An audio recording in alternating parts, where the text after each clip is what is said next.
Life tables are one of the most detailed and accurate ways that we can understand a population's size and growth because they collect data on the number of individuals alive at any particular age class. So they're really tracking all of these organisms over time in an age class and seeing what happens. It's usually limited to females. Males are not included. This is because females are generally the limiting part of the population. So they're the limit to reproduction because they're the ones that either like carry the offspring or lay the eggs, whereas sperm is much more numerous and non-limiting. So within a life table, we have several different ways that we are measuring the age classes. So in addition to the number of individuals, we are tracking what's called the age-specific fertility rate. The age-specific fertility rate says how many of those females within that age class had offspring, in particular more females. So for example, if 100 females produce 75 female offspring, then the age-specific fertility rate would be 0.75, so less than 1 per female in this case. The age-specific survivorship rate, represented as LX, looks at how many have survived from 1 year to the following year. And so, for example, if you have a survivorship rate of 0.46, less than half of the females survived from the year before. And then if you take the age-specific fertility rate and the age-specific survivorship rate, so MX times LX, so if you take those actual values and multiply them together, that tells you how much that age class is overall contributing to population growth. If you add up the LX, MX for each age class, this gives you the overall reproductive rate of the entire population. So we'll take a look at a life table now and get at this a little bit more. So here's the life table for the beaver in Canada. And so we see the ages, the different age classes, and for the most part, they're by year. And then they tracked the number alive at each year. And so that's where the proportion alive came from. So the year they're born is the max 1.0. They were all there because they were born, okay? But if you look at the next year, the next age class, there's a survivorship of 0.46, which means that only half of them survived, or about half of them survived. And so you can see just by looking at these numbers, we see that's about accurate, right? So there was 3,600 born, there were 1,700 of them by age class 1 to 2, okay? And if we take a look over here, let's see, age-specific fertility, for the first year, it's 0, because they're too young to reproduce, they were just born. If we look at age class 1 to 2, we see that the age-specific fertility is 0.315. So that means some of them reproduced, not a lot of them. There was only a third of an offspring to each female on average. So if we scroll down here and take a look at age-specific fertility, down the different age classes, you should be able to determine which of the females are the most successful mothers. So you're looking for the highest number here. So here's a pretty high one. Oh, but there's higher. Okay, so this is the highest number. Age class 10 to 11 has the highest surviving offspring in a given year. Almost 2 females are born to these beavers. Okay, so does that necessarily mean that they contribute the most to the next to the population? No, because you also have to consider the survivorship. So while they are very fertile, they have very low survivorship. And so what this tells us is that even though they're very successful mothers, there's so few of them that their combined contribution, so taking LX times MX and getting their overall reproductive rate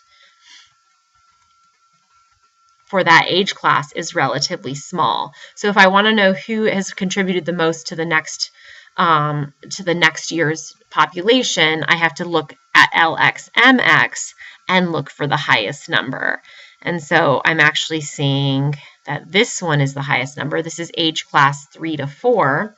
So notice that age class 3 to 4 has a relatively low reproductive rate compared to 10 to 11. But if you look at their survivorship, it's significantly higher. So their overall contribution is larger because there's more of them. More of them with a relatively high fertility rate gives us this reproductive rate. Now, why would these females be so much better at having offspring? Well, that may be a parental care issue. It could be a fertility issue, just as an aside. Okay, so younger is not always better for those of us who are older. That can bring us some cheer. Okay, so anyway, so down here we have the net reproductive rate. And what we can see is that we get to this by adding up all of these numbers. So if I add this number, this number, this number, this number, this number, this number, that's what this symbol means here, sum of LXMX. For those of you who maybe don't remember that or haven't been exposed to that in math yet, that means sum of. So if I take all of the LXMXs and add them together, I get 0.938. And this is what's called the net reproductive rate. And this tells you overall how much beaver reproduction is happening. And so go here. So this is symbolized as an R0. It's the net reproductive rate. Again, this is the overall growth rate per generation. So adding up all of the different age classes, or the number of offspring born to females of all ages. And so that value, so remember, well, let's go back here. It's 0.938 in our example there. So I'm going to go ahead and put that. R0 equals 0.938. So that value lets you predict exactly how many beavers would be present in the next generation. So here's one example. If I want to look at the next generation, so I'm advancing by 1 year in this case because my age classes are by year, then I would take the existing population. So for easy math, we assume the existing population is 1,000. And in this example, the reproductive rate is 1.1.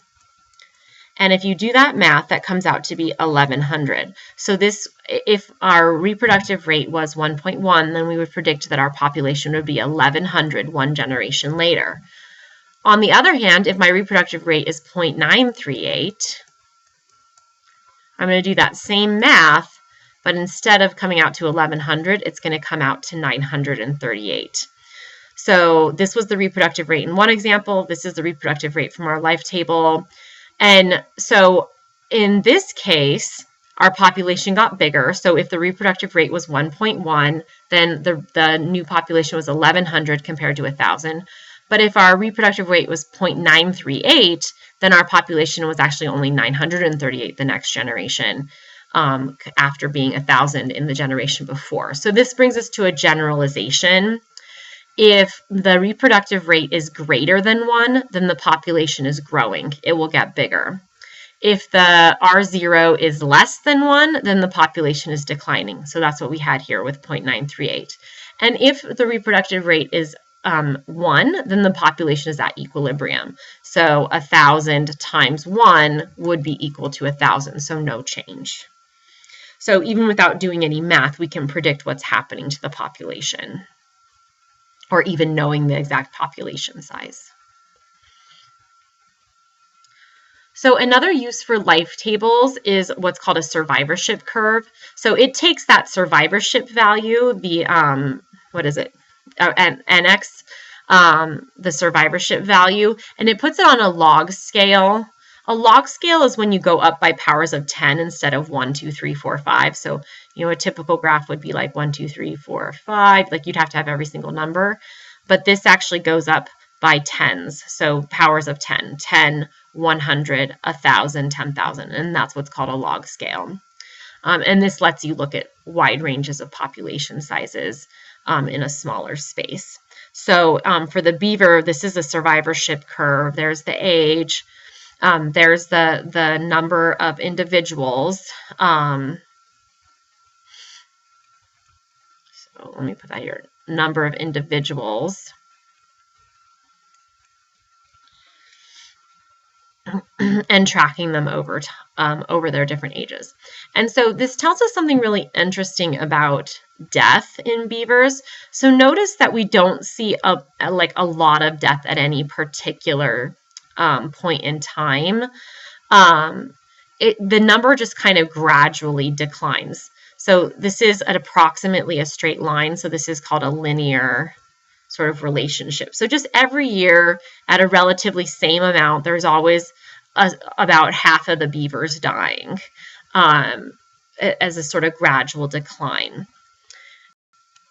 Survivorship curves don't always look like that. So this middle one here, that's the beaver. This is the uniform rate of decline, that linear relationship. So death is just always sort of gradually occurring in the beaver population. Neither the particularly young nor the particularly old die.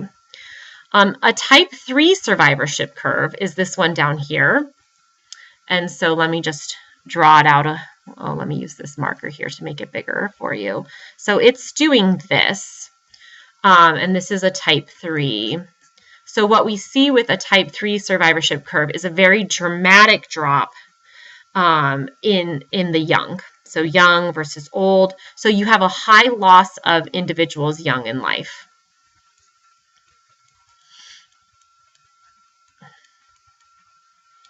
So organisms that have this type of survivorship curve oftentimes compensate by having a lot of young, right? So something like an insect commonly has this type of survivorship curve, and they have hundreds and hundreds of offspring. They lay lots and lots of eggs. And so that allows them to have this high loss of life in their young while still being a successful organism. The type 1 survivorship curve is over here. And so what you see is a relatively low level of death for the younger periods of life.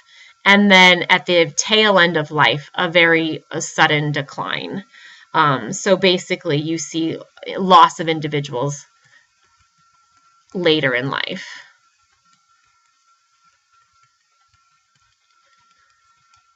So organisms that have a type 1 survivorship curve tend to have less young. They don't need to have as many babies.